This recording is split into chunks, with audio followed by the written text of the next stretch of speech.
ಇವತ್ತಿನ ದಿವಸ ಜಿಲ್ಲಾ ಜಾತ್ಯತೀತ ಜನತಾದಳದ ಪರವಾಗಿ ಜಿಲ್ಲಾಧಿಕಾರಿಗಳ ಮುಖಾಂತರ ಈ ರಾಜ್ಯದ ಮುಖ್ಯಮಂತ್ರಿಗಳಾಗಿರ್ತಕ್ಕಂಥ ಸಿದ್ದರಾಮಯ್ಯನವರಿಗೆ KSRTC 4 ವಿಭಾಗಗಳಲ್ಲಿ 15% ದರ ಏರಿಕೆ ಮಾಡಿರುವುದನ್ನು ಖಂಡಿಸಿ ಜಿಲ್ಲಾ ಜಾತ್ಯತೀತ ಜನತಾದಳವನ್ನು ಖಂಡಿಸುತ್ತದೆ.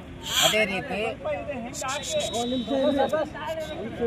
ಮಾನ್ಯ ಮುಖ್ಯಮಂತ್ರಿಗಳಾಗಿರ್ತಕ್ಕಂಥ ಸಿದ್ದರಾಮಯ್ಯನವರನ್ನು ಹಾಗೂ ಸಾರಿಗೆ ಮಂತ್ರಿಗಳಾಗಿರ್ತಕ್ಕಂಥ ರಾಮಲಿಂಗ ರೆಡ್ಡಿ ಅವರನ್ನು ಮನವಿ ಮಾಡಿಕೊಳ್ಳುವುದೇನೆಂದರೆ 6ನೇ ತಾರೀಕಿನ ದಿವಸ 6/1/2025 ತಾರೀಕಿನಿಂದ 15% 4 ವಿಭಾಗಗಳಲ್ಲಿ 15% ದರ ಹೆಚ್ಚಿಗೆ ಮಾಡಲಾಗಿದೆ. ಯಾವ ಉದ್ದೇಶಕ್ಕಾಗಿ ನೀವು ದರ ಹೆಚ್ಚಿಗೆ ಮಾಡಿದಿರಿ ಇದು ಈ ಜನರಿಗೆ ನಾವು ತಿಳಿಸಬೇಕಾಗಿದೆ. ಇವತ್ತು ಸರ್ಕಾರ ಡೀಸೆಲ್ ರೇಟ್ ಹೆಚ್ಚಾದರೆ ಇವತ್ತು ನೀವು ಏನಾದರೂ ನೀವು ದರ ಹೆಚ್ಚಿಗೆ ಮಾಡ್ಬೋದಾಗಿತ್ತು, ಅಥವಾ ಬಸ್ಸಿನ ಪೇರ್ ಪಾರ್ಟ್ಸ್ಗಳು ದರ ಹೆಚ್ಚಾಗಿ ಅಂದ್ರೆ ನೀವು ಇವತ್ತು ದರ ಹೆಚ್ಚು ಮಾಡಬೇಕಾಗಿತ್ತು. ಬಸ್ಸಿನ ಟೈರ್ ಆಗಲಿ ಅಥವಾ ಬಸ್ಸಿನ ದರ ಹೊಸ ಬಸ್ ರೇಟ್ ಹೆಚ್ಚಾಗಿತ್ತಂದ್ರೆ ನೀವು ಹೆಚ್ಚು ಮಾಡಬೇಕಾಗಿತ್ತು. ಇವತ್ತು ತಮ್ಮ ಸರ್ಕಾರ ಬಂದು 1.5 ವರ್ಷ ಆದ್ರೂ ಕೂಡ ಇಲ್ಲಿಯವರೆಗೆ ಯಾವುದೇ ಒಂದು ದರ ಹೆಚ್ಚಿಗಾಗಿಲ್ಲ. ಯಾವುದೇ ಒಂದು ಕೇಂದ್ರ ಹಾಗೂ ರಾಜ್ಯ ಸರ್ಕಾರ ಇದಕ್ಕೆ ಸೆಸ್ಸನ್ನು ಕೂಡಿಸಿಲ್ಲ. ಇಂಥ ಪ್ರಸಂಗದಲ್ಲಿ ಡೀಸೆಲ್ ರೇಟ್ನು ಅಷ್ಟೇ ಇರುವ ಸಂದರ್ಭದಲ್ಲಿ ಇವತ್ತು ಮಹಿಳೆಯರಿಗೆ ನೀವೇನು 5 ಗ್ಯಾರಂಟಿ ಯೋಜನೆಗಳು ಕೊಟ್ಟಿದ್ರಿ. 5 ಗ್ಯಾರಂಟಿಗಳ ಯೋಜನೆಗಳಲ್ಲಿ ಒಂದಾಗಿರ್ತಕ್ಕಂಥ ಶಕ್ತಿ ಯೋಜನೆ ಆಗಿರ್ಬೋದು, ಮಹಿಳೆಯರಿಗಾಗಿ ನೀವೇನು ಫ್ರೀ ಇಟ್ಟಿದ್ರಿ. ಆ ಫ್ರೀ ಇಟ್ಟಿದ್ದು ಇವತ್ತು ಗಂಡಸರ ಮೇಲೆ ಇವತ್ತು ಪುರುಷರ ಮೇಲೆ ನೀವು ದರ ಹೆಚ್ಚಿಗೆ ಮಾಡಿ ಇವತ್ತು ಭರ್ತಿ ಮಾಡ್ತಾ ಇದ್ದೀರೇನು, ಇದನ್ನು ಕೂಡ ತಾವು ಇವತ್ತು ನೀವು ಜನರಿಗೆ ತಿಳಿಸಬೇಕಾಗ್ಯದ. ಇವತ್ತು ಮಾನ್ಯ ಸಿದ್ದರಾಮಯ್ಯನವರಿಗೆ ಒಂದು ಮಾತು ಹೇಳಲಿಕ್ಕೆ ಇಚ್ಛೆ ಪಡ್ತಾ ಇದ್ದೀನಿ. ನೀವು ರಾಜಕೀಯ ಜೀವನ ಸ್ಟಾರ್ಟ್ ಮಾಡಿದೆ ಇವತ್ತು ಜಾತ್ಯತೀತ ಜನತಾದಳ ನಮ್ಮ ದೇವೇಗೌಡರ ನೇತೃತ್ವದಲ್ಲಿ. ಇವತ್ತು ನೀವು ಒಬ್ಬರು ಸೌಮ್ಯವಾಗಿರ್ತಕ್ಕಂಥ ಇವತ್ತು ವಾಗ್ಮಿ ಆಗಿರ್ತಕ್ಕಂಥ ಒಬ್ಬ ಖ್ಯಾತ ವಕೀಲರಾಗಿರ್ತಕ್ಕಂಥ ಇವತ್ತು 2 ಬಾರಿ ಉಪಮುಖ್ಯಮಂತ್ರಿಯಾಗಿ ಜಾತ್ಯತೀತ ಜನತಾದಳದಲ್ಲಿ ನೀವು ಸೇವೆ ಸಲ್ಲಿಸಿದವರು.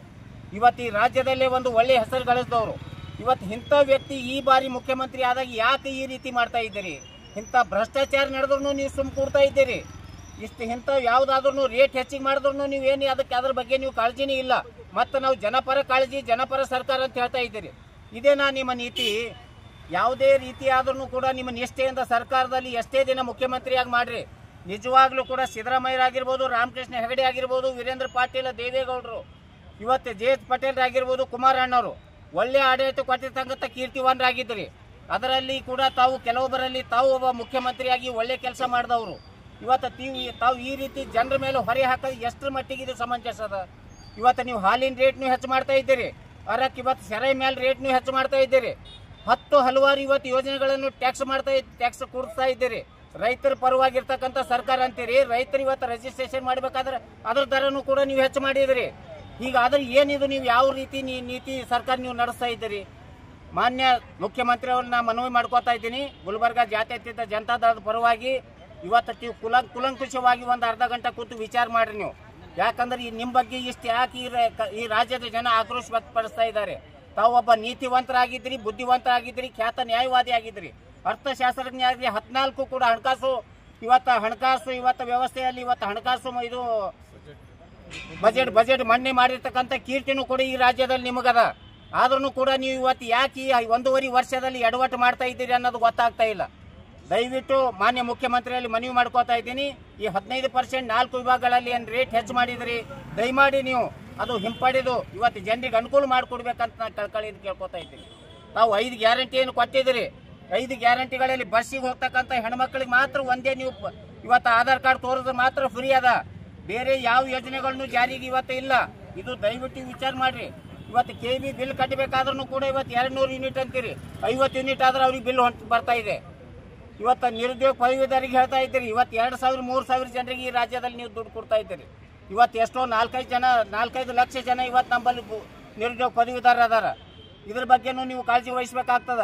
ಇವತ್ತು ಗೃಹಲಕ್ಷ್ಮಿ ಯೋಜನೆದಾಗ ಇವತ್ತು 50% ಅಲ್ಲ 70% ಜನರಿಗೆ ಇವತ್ತು ದುಡ್ಡು ಬರ್ತಾ ಇಲ್ಲ. ಇದ್ರ ಬಗ್ಗೆನೂ ನೀವು ಕಾಳಜಿ ವಹಿಸಬೇಕಾಗ್ಯದ. ಬರೀ ಗ್ಯಾರಂಟಿ ಯೋಜನೆಗಳು ಹೇಳಿ ಕರ್ನಾಟಕದಲ್ಲಿ ಇರ್ತಕ್ಕಂಥ ಎಲ್ಲ ಇಲಾಖೆಗಳು ಬರಡು ಭೂಮಿ ಆಗ್ಯಾವ. ಇವತ್ತು ಒಂದು ಕೆಲಸನೂ ಆಗ್ತಾ ಇಲ್ಲ. ನಿಮ್ಮ ಕಾಂಗ್ರೆಸ್ ಶಾಸಕರೇ ಇವತ್ತು ನಿಮಗೆ ವಿರುದ್ಧ ಆಗಿದ್ದಾರೆ. ದಯವಿಟ್ಟು ಸಿದ್ದರಾಮಯ್ಯನವರೇ ಎಚ್ಚರಗೊಳ್ಳಿ, ವಿಚಾರ ಮಾಡ್ರಿ. ಇವತ್ತು ಇದು ಹಿಂಪಡೀರಿ. ಇದೇ ರೀತಿ ಎಷ್ಟೋ ಭ್ರಷ್ಟಾಚಾರಗಳಾಗ್ಯಾವ. ತಮ್ಮ ಗಮನಕ್ಕಿದ್ದರೂ ಕೂಡ ಏನೂ ವಿಚಾರ ಮಾಡ್ತಾ ಇಲ್ಲ. ಅದ್ರ ಬಗ್ಗೆನೂ ನೀವು ವಿಚಾರ ಮಾಡ. ಭ್ರಷ್ಟಾಚಾರ ನಿರ್ಮೂಲಿಸಲಿಕ್ಕೆ ಏನು ಮಾಡೋರಿದ್ದೀರಿ? ಇವತ್ತು ನೀವು ಹೇಳಿದ್ರಿ ವಾಲ್ಮೀಕಿ ಹಗರಣದಲ್ಲಿ 1,180 ಕೋಟಿ ಆಗ್ಯದ ಅಂದ್ರೆ ಇಲ್ಲ ಬರೀ 89 ಕೋಟಿ ಆಗ್ಯದ. 89 ಕೋಟಿ ಹಗರಣ ಅಲ್ಲಿ ಅನ್ರಿ ಮುಖ್ಯಮಂತ್ರಿ ಅವರೇ. ದಯವಿಟ್ಟು ತಾವು ನೀತಿವಂತರಾಗಿದ್ದೀರಿ, ದಯವಿಟ್ಟು ಇದು ಪರಿಶೀಲನೆ ಮಾಡಿರಿ, ಬಸ್ಸಿನ ದರ ಕಡಿಮೆ ಮಾಡಿರಿ ಅಂತ ಹೇಳಿ ಆಗ್ರಹ ಪಡಿಸ್ತಾ ಇದ್ದೀನಿ. ನಾನು ಬಸವರಾಜ್ ಬಿರ್ಬಿಟ್ಟೆ, ಮಹಾಪ್ರಧಾನ ಕಾರ್ಯದರ್ಶಿ, ಜಾತ್ಯತೀತ ಜನತಾ